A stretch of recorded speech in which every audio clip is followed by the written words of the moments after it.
Okay, now hello and welcome everyone to First Thoughts, our state budget webinar with Christopher Emigholz, Chief Government Affairs Officer. This is an interactive webinar, so please raise your hand for any questions you might have. So without further ado, Christopher, take us away. Thank you very much, Danielle, and good afternoon, everyone. My name is Chris Emigholz. I am the head of government affairs at BIA, but also I spent 8 years working in the Senate, overseeing the budget, and I am the point person on all tax budget issues for the association and the business community. So I am happy with that experience to try to help navigate this budget for our members. And the state budget is somewhat of a complicated thing to decipher, and I think sometimes over the years, governors of both parties sometimes make it harder for us to decipher intentionally. And so if I could answer any questions, and this is step one, because obviously this just came out yesterday. This kind of starts this 4-month marathon, that the annual spring rite of passage that we enjoy in New Jersey, ending in that probably midnight in some committee room at the end of June when this gets done. But towards that end goal in June and throughout, BIA wants to be a resource for you. I personally want to be a resource for you.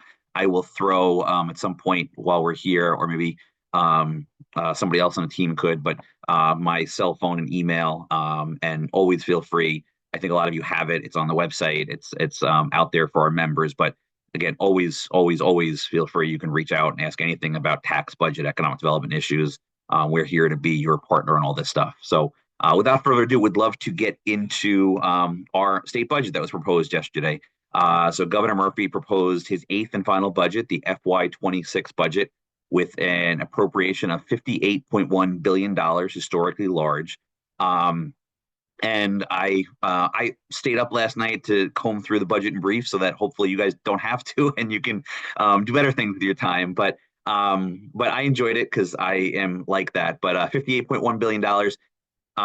We had heard some talk about the governor looking to 5% cuts across the board, or trying to have a more fiscally sustainable budget.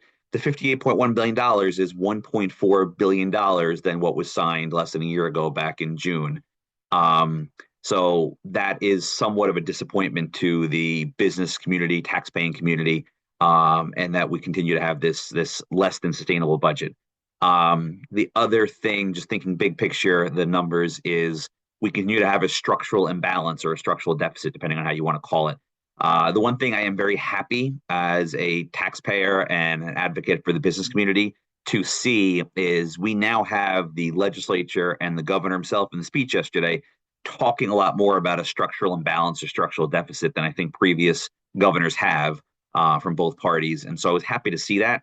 And last year, the structural deficit was very large at $2.1 billion.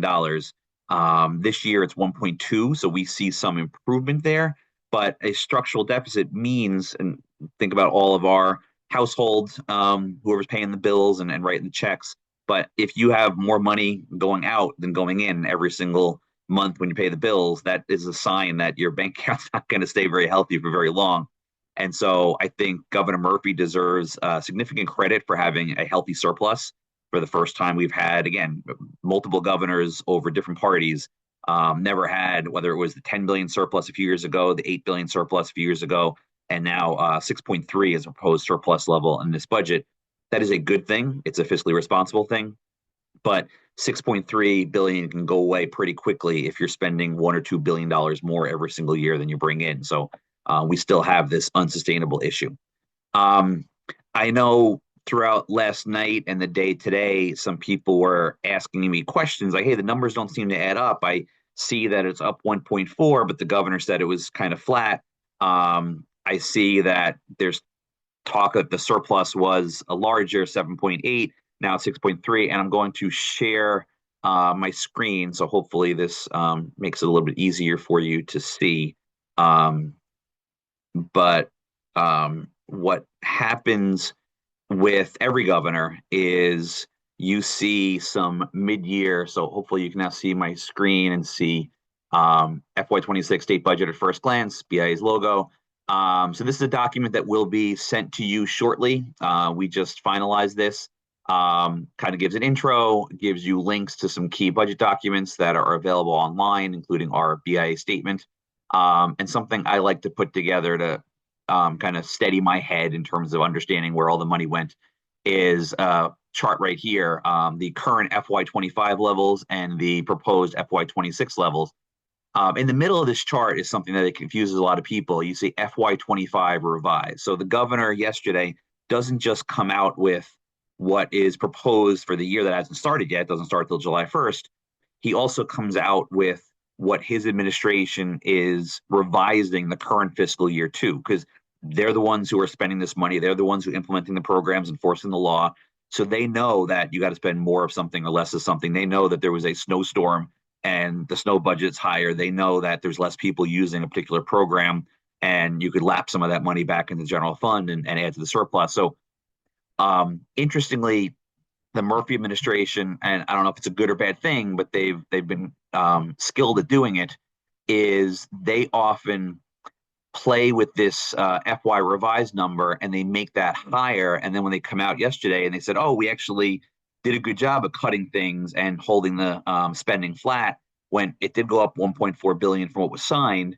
But as you can see in this chart, the total appropriations, they announced yesterday that the new FY25 revised appropriations are $51.1 billion, which is, by the way, pretty much the same as what was proposed yesterday. 56.6 was what was proposed back in June. And over the course of this year, that jumped 2 points, over the course of 7 months, that jumped 2.7% already. And they're now being able to say, well, we are holding flat and being fiscally responsible on a budget that doesn't exist yet and hasn't been approved by the legislature, hasn't been seen by any of you or the taxpayers. So it's somewhat playing with the numbers and playing with the math here.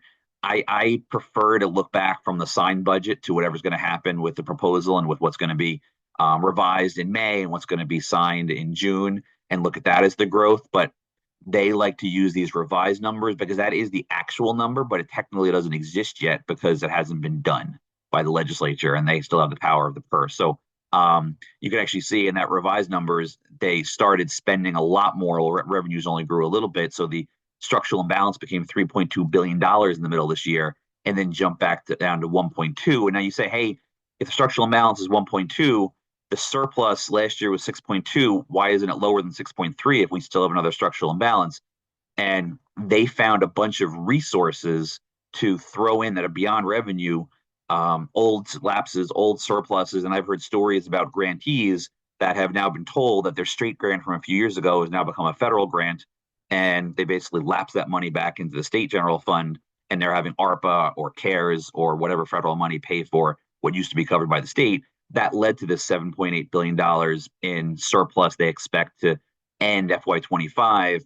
And that 7.8 goes to 6.3 because you still have that negative structural imbalance. So those are some of the big picture explanations that I wanted to run through. I think the next thing that wanted to run through is tax increases in this budget.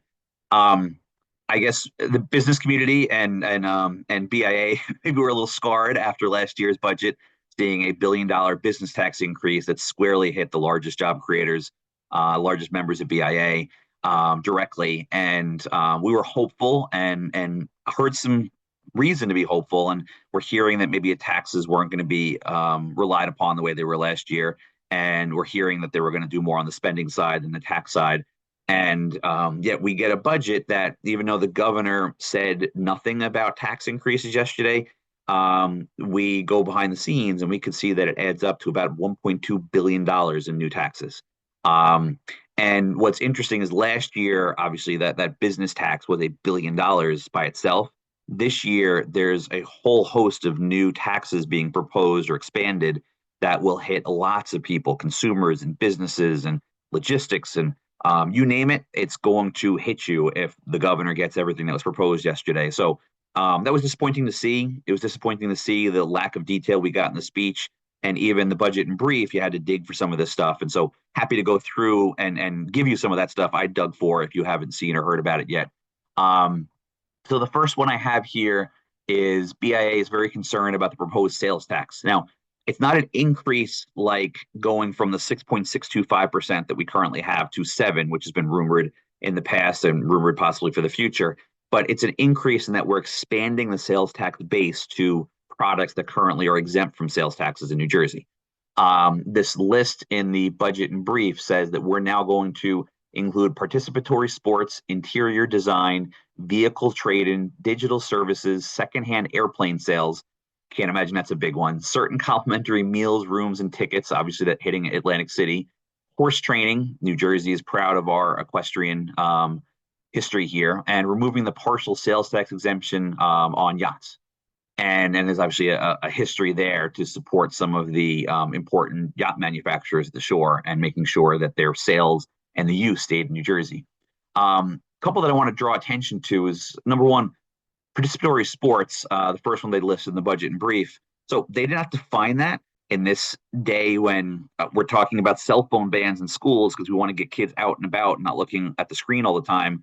Now we're going to charge you more, 6.625% more, to either get you out or get your kid out to be in these sports leagues. So that seems somewhat short-sighted and against some of the other things we're doing. Probably the most troublesome one from a business standpoint is the digital services one. Digital services, again, not defined, could mean a lot of things. Paying for an app, social media, paying for electronic tax software, all of those things. But digital services hit businesses especially because think about all the different things your business does electronically. We're right now talking through a Zoom. Your business might have a Zoom account, might have a Microsoft Teams account, might have software to stay up on all the sales contracts you're doing. Whatever it is, there's a lot of business inputs, and tax policy 101 is you do not tax inputs, you should tax the end product. We don't know what they mean by digital services. Now, you could say the end product is that movie you're watching on Netflix, and that's debatable whether tax policy says it should be taxed. I know it makes New Jersey more expensive, and so I'd rather not see it be taxed, but there's a lot of business inputs that are digital services, and this could be very concerning. I don't know if they're planning to go there. They are booking 277.1 million. So if they have a very broad definition of a lot of this stuff, I would think you can get more than 277.1, but sometimes they might underestimate what they're booking from it and then be surprised and have a pleasant surprise in future budgets. So we will see. The third one that I want to draw your attention to is vehicle trade-ins. Anybody who's tried to purchase a car in recent years, you know it's gotten a lot more expensive. It's not easy. One of the things that the inflation, where it's hit everybody in their pocketbook, and anything that's going to add 6.625% to somebody that wants to get a used car because maybe they can't afford the new car, or they're trading a car in and they're hoping to get some value back on the new car they're buying. Maybe that value is a little less now because you got to pay sales tax in it. So again, we need to see the details on a lot of this stuff, but this sales tax expansion could be very troublesome. Next one I want to draw your attention to, it's not the same as the 277.1 million sales tax expansion, but could be just as burdensome, is the truck tax. Now, last year, and part of me laughs that maybe they changed the amount they're billing just so that we can't say buck a truck, but we talked about the buck a truck tax, and they threw out the idea, and it was resoundingly defeated by the legislature almost immediately. They didn't have to wait till it got to June with all the legislators, both D's and R's, saying what a bad idea it was. But they said, hey, every truck in and out of a warehouse should cost $1. Now they're saying it did so well last year that they came back and said, let's double it and have $2 a truck to lead to $20 million instead of the $10 million last year.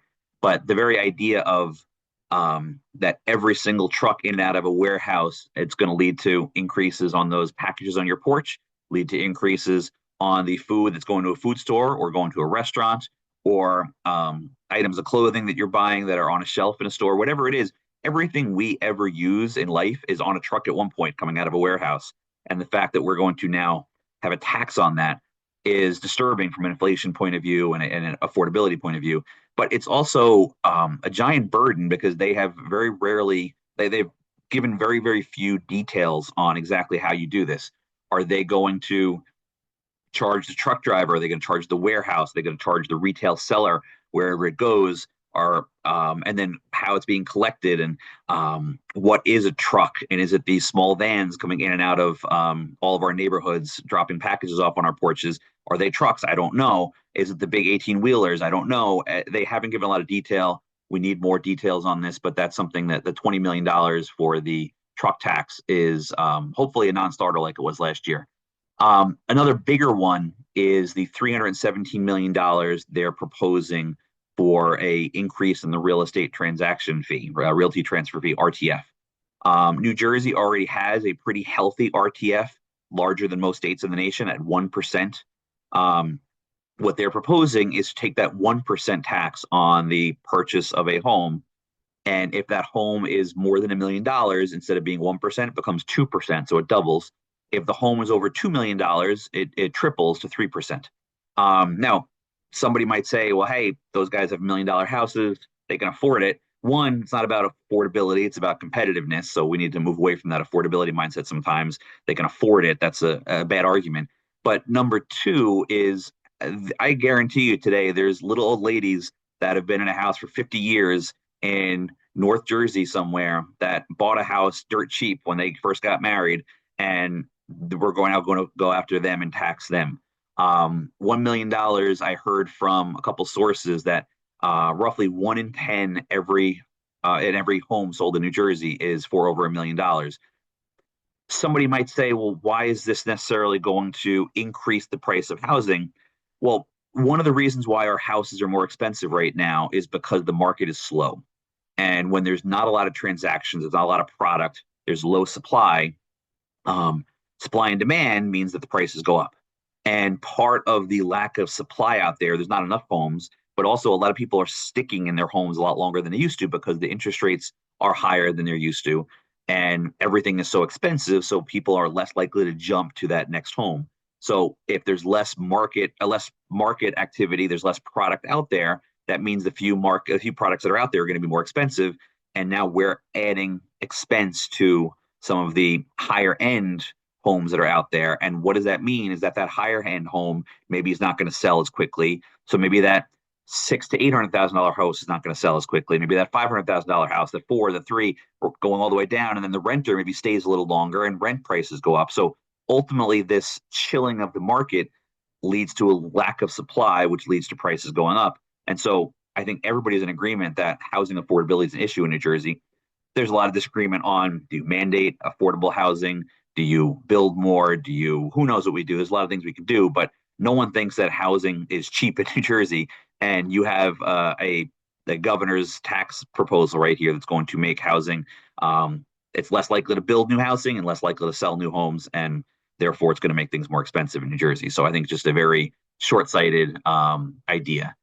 The governor also proposed a series of sin taxes to be increased. $41 million in cigarette tax increases, $18.5 million in alcohol beverage taxes, $402.4 million significant increase in internet gaming and online sports wagering, a growing, burgeoning industry in New Jersey that there have been speeches that the governor gave where he's happy to see the success of his industry, and now we want to tax it to make it a little less successful. Same thing with $70 million from increase in cannabis taxes. Those taxes were intentionally kept low to help support this growing industry. Governor talked about it's an industry that he's excited to see grow, but now we're going to tax it again. So I don't see taxing the industries that you hope have a bright future and grow in New Jersey as a great public policy. And then lastly, $7.8 million from higher firearm and ammunition fees. Those are all what we would categorize as sin taxes, but just because they're sin taxes, they're not unimportant parts of our economy, and they are definitely going to make New Jersey less competitive in some ways. You already saw a bipartisan Versacelli-Testa press release today. 2 South Jersey senators from different parties came out and said the internet gaming and online sports increases should be a non-starter, will hurt the South Jersey economy. And so would certainly agree with everything that the good senators from South Jersey laid out in that press release. We also see an excise tax on certain drones. And the last one I want to draw your attention to, and a lot of people miss this one, but there's a $61 million fee increase on 988 mental health hotline calls. So we have to find out, is this on landlines, telephones, but basically you're going to ask, I'm hearing it's 40 cents a phone. We're making cell phones more expensive, making landlines more expensive. It's going to be an across the board on everybody. Now, it's paying for something worthwhile. A lot of these things are paying for something worthwhile, but is a tax necessary? I would argue no. So those are the taxes that laid out. I think I want to spend a little bit talking about just the unsustainability. My disappointment here, and I mentioned that we were optimistic about the talk of a 5% across the board cut in spending. We spend too much. The budget has grown 67% over the 8 budgets that Governor Murphy has proposed now. That's by 2/3 higher than the last budget that Governor Christie signed. That's not something that can happen in 8 years that is sustainable. There's a lot of good that's happened in those 8 budgets, and Governor Murphy deserves immense amount of credit for getting to a full pension payment now for 5 years in a row, $7.2 billion in the current budget, getting to a full school aid payment, having a healthier surplus than we used to have. All of those are very, very positive things. But I would also argue we spend a lot of time talking about surplus, surplus, surplus. That's money that's sitting there on the side, not helping anybody, just there for the rainy day. And we always have those times when revenues don't come in the way we want, or something happens to the economy and Wall Street, and we need those rainy day funds. We need that surplus. But it ultimately is money just sitting there. While we've also had this very stubborn structural imbalance. I talked about it before. It used to be 2.1, now it's 1.2. So we have multiple governors now. I've never seen anybody that continuously has a structural imbalance the way that these most recent budgets have. The past 3 Murphy budgets combined had a $4.1 billion structural deficit. That means they're using either old lapses or old surpluses, old resources, one-time non-recurring revenue. That $4.1 billion in just 3 budgets is 20 times larger than if you add up every single one of the Christie structural imbalances. Most Christie budgets didn't have one. There was more revenue than surplus, than spending. But there were a couple at the beginning of the Christie administration when we knew we were recovering from the Great Recession, where there was a structural imbalance. You put all the structural imbalances, negative, positive, together.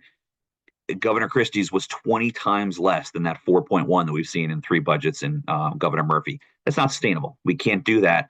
And you could argue Governor Christie's taken some blame, and it's not a good thing that he left Governor Murphy with a $500 million surplus, and now we're at 6.3, significantly better than that. But I think it's worth a discussion. I'm not saying there's a right or wrong way to think about this, but is it healthier to actually have a giant surplus, but every single year you're spending more than you bring in, and so that surplus, if you don't change things, is going to go away in a hurry? Or to have a very, very low surplus, but you're actually bringing in more than you spend. So therefore, that surplus, absent that crisis, catastrophe, emergency, that surplus can just stay as is, the $500 million level, because you never, ever need to tap into it. So I think there's different budgeting philosophies, and I do worry sometimes that we've been a little too focused on the surplus and missed the glaring structural imbalance, and that we are spending more than we can afford. So that's another big picture issue that I would want to point out. And this document that I'm running through will be sent out again, as I said, to everybody on this call and all the NJBIA policy committee members. Something I want to mention is on the positive side, there are definitely some positive things that we saw in this budget. Number one, the governor, when he gave a shout out to the manufacturing caucus co-chairs, Senator Greenstein and Senator Testa, talked about a manufacturing tax credit to try to attract global manufacturers doing next-gen manufacturing to New Jersey. That sounds great. We'd love to see the details of that. Excited to see that. BIA has also supported both this QSBS legislation. I believe it was an Assemblyman Fryman legislation, and then also supported Senator Zwicker's angel investor tax credit, which just passed the Senate this week.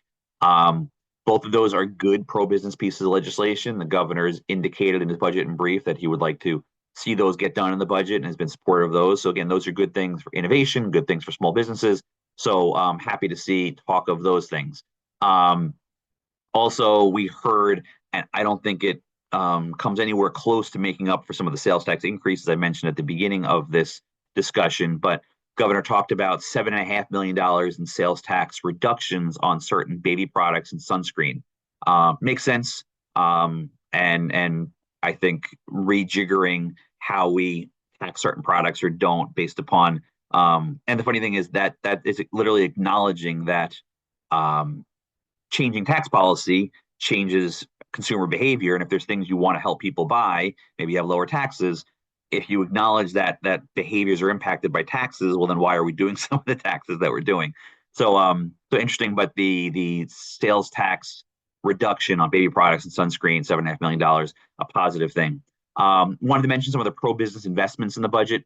I was happy to see stepping back a little bit from the high impact tutoring, but that's a great thing, especially with some of the learning loss we've seen in recent years. But $7.5 million high impact tutoring, but school aid, again, I mentioned that it was being fully funded. Everybody that follows school aid knows that tomorrow, Thursday, is when districts throughout the state will their DOE homeroom system will get the actual data for the district, and eventually that'll go online, and everybody will be able to see which districts are winners and losers. They are making changes in how they're doing school aid this year. I think that's welcome changes, looking at special ed and not doing it census based, which is basically the average, and doing it based upon how many actually special ed children you have. They're looking at rolling averages of your wealth, property wealth, and your income, which should smooth out some of the changes we've been seeing. And sometimes school aid in recent years has been a little bit of a roller coaster, and trying to get rid of that roller coaster. Another thing they're doing is setting up guardrails that no one can go up or down a certain amount. No one's going to see less than more than a 3% cut this year. I think those are all positive things. Again, school aid is definitely tied to property taxes, and representing the business community pays about half the property taxes in the state. And if you see a dramatic cut in a district in a given year, that might lead to property tax swings. If you see a dramatic increase, maybe they're not ready to spend that money the right way. It's not being as efficiently used. Maybe down the road, that's going to lead to an inefficient use of property tax dollars. So I think what I'm hearing on school aid is positive, but you're going to get a lot more details in the coming days on that. But definitely like to see the tutoring thing. Thought it was very positive. The $20 million more. It's been successful so far. The strategic innovation centers continue to do work to try to attract more innovation, R&D to New Jersey. Those are great jobs. We want more of them. I find this interesting, just comparing this to the real estate transfer fee increase, but good thing. Building housing is good. It's a way to stimulate our economy. It's a way to make housing more affordable, but $40 million more for down payment assistance, support new homeowners, making permitting and zoning easier for home construction. Great things, but it seems somewhat in conflict with the idea that we're making homes also more expensive on the other end with the real estate transfer fee increase. A couple things I want to draw your attention to that we're a little worried about. Heard concern about higher ed cuts. Didn't see those broad cuts that I think would have been more fair, but that's seeing that higher ed seems to be the brunt of a lot of the cuts. Higher ed is critical for our future economy. It's a stimulative thing to spend money on. It drives economic growth. Higher ed is a very important job creator in New Jersey, and I don't think our state has seriously invested in higher ed the way it should in recent years. And so seeing them get more of these cuts than other aspects of state government was concerning. BIA has had a fantastic partnership in recent years with our New Jersey Council of County Colleges. The colleges do great workforce development programs. They're often great ways for first-time college folks to get into college and lead to bigger and better things in higher ed. And they worked hard the past couple of years to get this $20 million cut in operating aid restored. And we're hopeful that maybe they wouldn't have to fight so hard again, and then we see it cut again, who heard from the county colleges. So that was disappointing. And there's, I think, other higher ed cuts that, again, there was a lack of detail in the budget and brief on some of the cuts, but I know that throughout higher ed, BIA is ready to support our higher ed members, but also support just the economy. It's not about them being BIA members. It's about them actually being important parts of economic growth. So we look forward to working with our higher ed friends. We see that there's a $62.75 million unspecified EDA grant reductions. We had heard from the media briefing of somebody that was there that they asked about the very successful manufacturing voucher program. Manufacturing is very near and dear to BIA's heart. We started out as NJM over 115 years ago, and New Jersey manufacturers, we want to take care of manufacturing. It's important in the state. There was a very successful program for several years called the Manufacturing Voucher Program out of the EDA to support capital investments by manufacturers to help subsidize them. And we've heard that zeroed out, that $10 million for that will go away. So that is obviously a concern.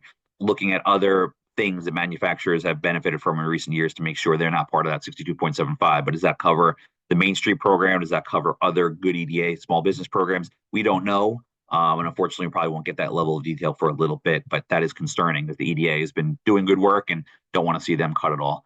And then just thinking about just one comment here on structural reforms, but we see a cut to shared service consolidation studies and implementation grants. I think BIA and um, taxpayer advocates have always been concerned that, talking about unsustainability, we don't do enough focused on spending. We don't do enough structural reforms to address that structural deficit I'm talking about. And one of those things is to support more consolidation realization. We're cutting back on that. Getting the governor deserves credit for the pension payments, but have we done anything to substantively look at how we make that cheaper going forward? We haven't. And we're not talking about cutting people's pension right now. They're getting it, or even people that have been working for 5 or 10 years, but new employees, maybe we look at adjusting pension health benefits going forward. And unfortunately, we haven't been doing that. And that is a cut that would not hurt the economy the way some of the other cuts that I've talked about. And yet it's something that would make our budget more sustainable. So I hope we have a governor that maybe in the future that will look at that, but we will see. Um, I guess big picture, a few other points too is um, the corporate transit fee was obviously BIA's priority last year. We were concerned that became law. We now have the highest corporate tax in the entire nation in New Jersey, 11.5%. At least we got through our efforts last year. It's a temporary tax. It's not going to last forever. And it'll come back, it'll sunset soon. But that tax we were happy to see, and some of you may have saw Michelle Sakurka, BIA CEO, did an op-ed recently saying, hey, we didn't like this tax. We don't want tax to be the highest in the country, but if we have it, it should go towards transportation infrastructure like it was promised. NJ Transit has that need. NJ Transit is important for our economy. So we're happy to see that. It's $815 million. That's not quite the full CTF amount. We're not exactly sure. There's probably like 10, 20, $30 million extra that I don't know where that went. But at least the NJ Transit hole is being plugged. We were happy to see the Pathways program mention the County College partnership, but that's so much bigger than county colleges. It's including the 4-year schools, K-12 schools, private career schools. Pathways has really been a culture changer in our workforce development system, and we're happy to see the $6 million for that is still in the budget. Mentioned full funding of pension, full school aid as positives. A little concerning, we see a $250 million rating of the pension of the debt defeasance and prevention fund. That was a fund that BIA was proud to support recently, a couple years ago, and they took some of the excess money we had a few years ago and put it to the side for debt defeasance or debt prevention. But we're rating that to put it into the general fund to help balance the budget. So that we did that last year as well. So that's a concern. We do see probably people on this Zoom right now that might have either known somebody or got legislative add-ons themselves last June, had a legislator champion your cause. There was a lot of legislative add-ons that I would characterize as wasteful spending, but there were a lot that were important and going to very important nonprofits, very important communities, and doing work that was important for the people that benefited from it. So they said the vast majority of legislative add-ons did go away. They may come back, they may not. It's an election year, so that might mean it's more likely they come back, but it's also a much tighter budget than last year and has cuts already and has these taxes. If these taxes, which I hear from some folks in the majority party already, they're not politically popular in the legislature. If these taxes don't last, that means that's $1.2 billion that could go away. Simply, you could take the $6.3 billion surplus, it could turn into a $5.1 billion surplus and the taxes go away and everything's flat. But if you're asking for new legislative add-ons or asking for the return of some, that could be trickier this year than previous year's budgets. And lastly, before I turn it over to take any questions, I want to mention property tax relief. So Stay NJ is funded in this budget. This budget was not a full Stay NJ year. It's fully the $1.2 billion program goes online next year budget, FY27, the first budget for the next governor. But it's funded at half of its level, $600 million. Roughly half of that was put away in a lockbox in previous budgets to make the funding easier to get to. But about half of that is in this year's budget. And so that's one of the larger increases that we see is getting to that. So Stay NJ, disappointingly, just like a lot of other property tax relief programs in New Jersey. It does not impact businesses. The small business that's barely hanging on does not get any property tax relief, while some other programs could have somebody with a million, $2 million, $10 million house getting some property tax relief. So it's something we've always pushed for, but right now our property tax relief programs do not support the business community.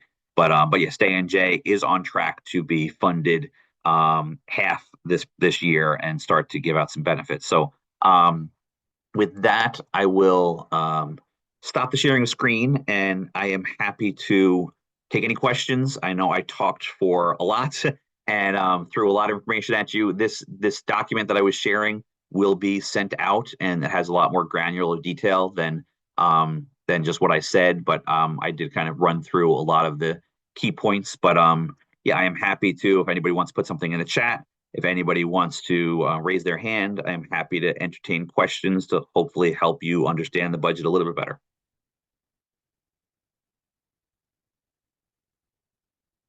Yeah, and thank you. I saw Danielle did put my cell phone and email. And so again, this is just step one of BIA supporting you guys with the state budget. So happy to take questions and emails going forward over the next couple of months about this budget. So I see Lori Price Abrams, then Eric. You can go after Lori. Hey there. Long day for everybody, I bet. I'm sure you don't know, but just throwing out there the bucket truck, the warehouse tax, how do you avoid, how did that same item not get taxed multiple times? Don't things potentially go in and out of more than one warehouse? Exactly. You obviously, your company is important and big in the logistics, and you understand this better than probably anybody in the governor's office that came up with the idea. But it wasn't a well thought out idea last year when it was rejected by the legislature. My guess is something similar will happen again. But yeah, no, as I said, tax policy 101 is you don't want to tax inputs, you want to tax the end goal. And so the trucking is definitely an input. And a lot of times something's going back and forth, and it might get trucked to a manufacturer who makes it, and then gets trucked to a warehouse, and then gets trucked to a food store. And is it $6 then because it got truck? I don't know. And they've given very few details on this. Even last year, they gave very few details, never turned into a bill. And hopefully it never turns into a bill. We never get those details. That would be a good sign. But good question, Larry. Thank you. Eric. Thanks, Chris, and thanks for putting all this together so quickly. Do you know for sure on the real estate tax, is that definitely just for residential property, or is it also for commercial property too? It's a common question. I've heard some people that are fairly confident it's residential. Some people are fairly confident it's both residential, commercial. The realty transfer fee does apply to some commercial properties, and I think that makes, if we get confirmation that is the case, that makes it even more worrisome because we already have a commercial market that is slow for a variety of reasons. The remote work changes that we're all dealing with. And so anything that's going to further slow that market is something to worry about, and doesn't make a lot of sense. Eric, the other Eric. Chris, thank you as always. Excellent analysis. For many years, the issue that ate the budget in the late 90s and early aughts was hospital charity care, and the legislature finally resolved it by stopping the raid on the Unemployment Insurance Trust Fund. The issue for us is the business community, I should say. Now, you mentioned, when do we stop with the pension is the issue that's eating the budget currently, and that the UI impacted everybody. The pension impacts 8% of the state's population, right? There's 800,000 pensioners or public workers and 9.5 million people. And the same thing with New Jersey Transit. I mean, if you look just on the transportation side, 38 cents of every dollar we pay in taxes at the pump underwrites NJ Transit's capital program, and $470 million of our tolls from New Jersey Transit, from the Turnpike, go to their operating program. So what is the end point for those two things to stop eating the budget? When are we fully done? And that, I'm asking this question in a vacuum because that's assuming that we don't get the rest of the kind of the path to progress reforms that are still hanging on the shelf out there. But when are we done with these two things, just like we eventually got done with the UI raid? Well, excellent question. And I guess separating those two. So first for pension, I would argue that in some ways we are done with the hard part.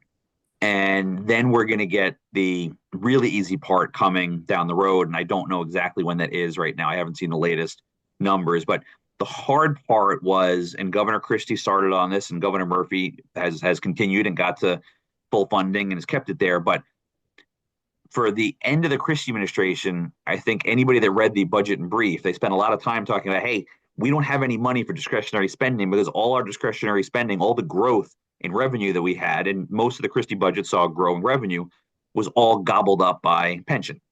Because he was like, hey, we're going to do 1/10 and 2/10 and 3/10 and 4/10. And so every year that getting to 100% gobbled up all of the new money that came in. Once you get to 10/10, it's largely been like, I think last year we spent maybe 7 billion, now it's 7.2 billion.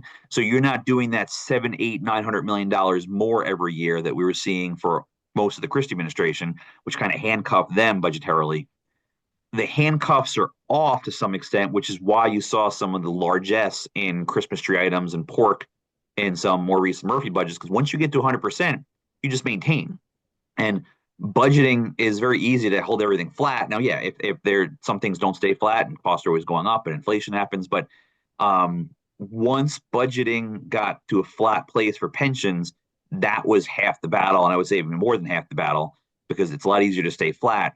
And now I don't know if it's 10, 20, 30 years. I used to know, and I apologize, I don't the exact year, but eventually, depending upon the market, depending upon the health of the fund, and there's a lot of variables in that, when it gets to a certain level, the 7.2 starts dropping down.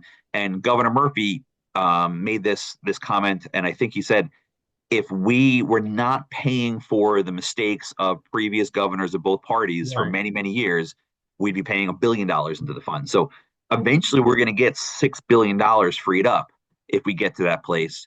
And so I think it requires discipline because $1 billion out of a $58 billion budget doesn't sound like such a big deal. 7 out of 58 sounds like it's way too big. And it's not way too big because we're over prioritizing pension. It's way too big because people in the past didn't prioritize pension the way they should. You made promises, you got to keep them. It's fiscally responsible. I think we're on that course to get there, but it's a long and slow course. The NJ Transit point is, I think, deserves maybe more frustration because yes, they have a hole. Part of that hole is their own doing. And part of that hole is that they were giving a bunch of money by the feds to ease them out of the pandemic when you had dramatic ridership declines. Did they create a smooth glide path out of the pandemic with the federal funds they had? No, they didn't. And also, have they been the most efficient users of the tax dollars they get from the state and the whole host of tax categories that we give them? I would argue, no, they haven't. And so that's frustrating. But at the end of the day, they still did have a hole. We can't leave. It would be devastating to our economy if we left NJ Transit hanging with $1 billion hole and didn't fill that in. BIA last year and going forward, we have ideas on how you could fill that without the corporate transit fee having gone up the way it did, but it did. And it's important to make sure NJ Transit is whole going forward. The sad thing is, unlike pensions, I don't know if NJ Transit, I guess if they have organic rider growth, then all of a sudden it could maybe need less state support, but I don't know how we get out of that NJ Transit being as big of a priority.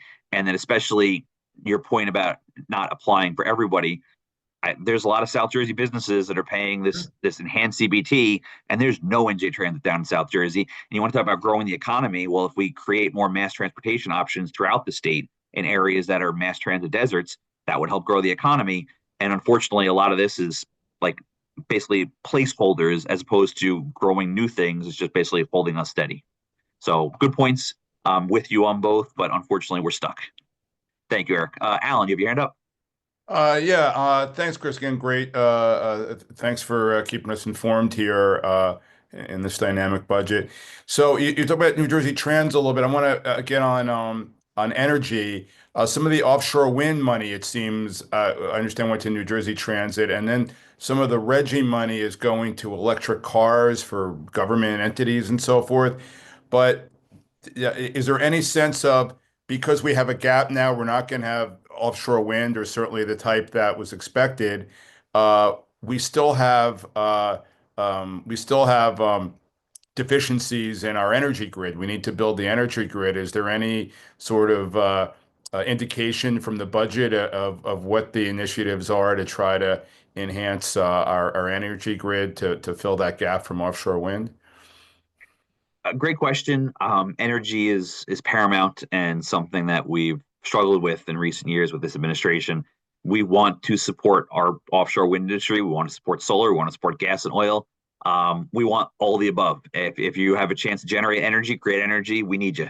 We don't have enough, and not having enough is leading to some of the price increases that we're all seeing. I think the and I actually heard some environmentalists say this, that the lack of talk about energy environment in the budget yesterday, and even in the budget in brief, in the detail, I didn't see a lot. Now, I've heard from some people that had conversations that some of that money could be shifted into things that would be good for business.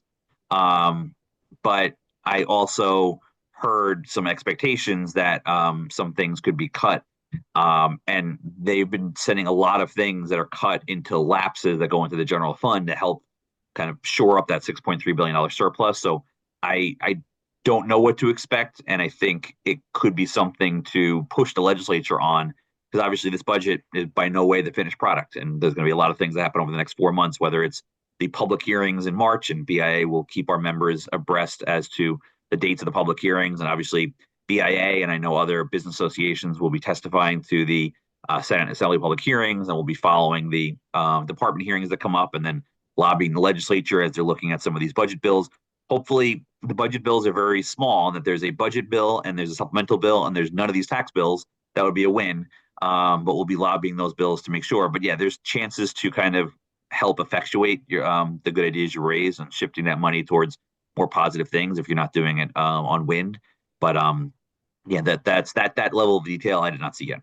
Yeah, so I saw Ray pop up there, and I know he had a good energy Zoom this morning, energy and environment. But yeah, still a lot seems to be up in the air in terms of kind of a revised energy master plan.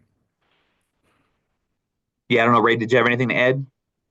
No, I was going to add that, Alan, you make an excellent point. There's a lot more generation needed.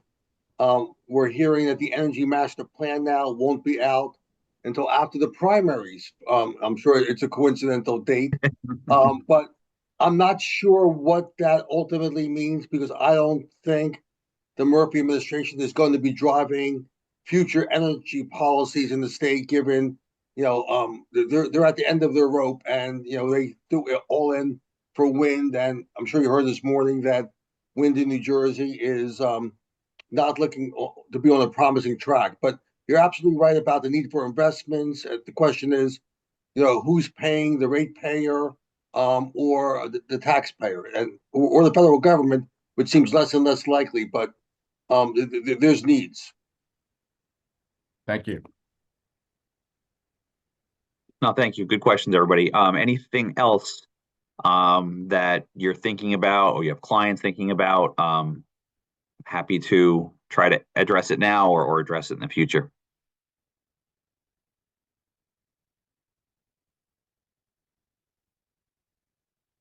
Okay, well, be on the lookout. Everybody that registered for this will get an email with the screen that I shared with that document, that budget at first glance document. Hopefully there's information in there that'll be helpful. And obviously there'll be more information over the next 4 months from BIA to come. That'll be our research as we dig in. That'll be some of the advocacy that we put out to try to make this budget as pro-business as possible. And look forward to working with you all to do that. And it's important to hear input from all of you and all the folks that you represent. So don't be shy. And then would want to point to you in the chat. It was posted upcoming BIA events, which I know the budget will come back up because it tends to dominate the whole spring in New Jersey political circles. But yeah, a lot of good events coming up in the policy side of things. So definitely reach out, sign up for those, or reach out and ask questions about those if you're interested and want to be involved. But give everybody one more chance for questions, and then can turn it back to you guys to have a few minutes left in your day.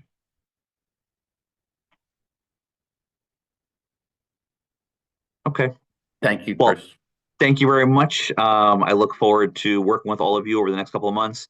Please reach out. You have my contact info. And thank you again for tuning in for this budget webinar. Hopefully it was helpful to you, and hope you all have a nice evening. Very good, Chris. Thank you.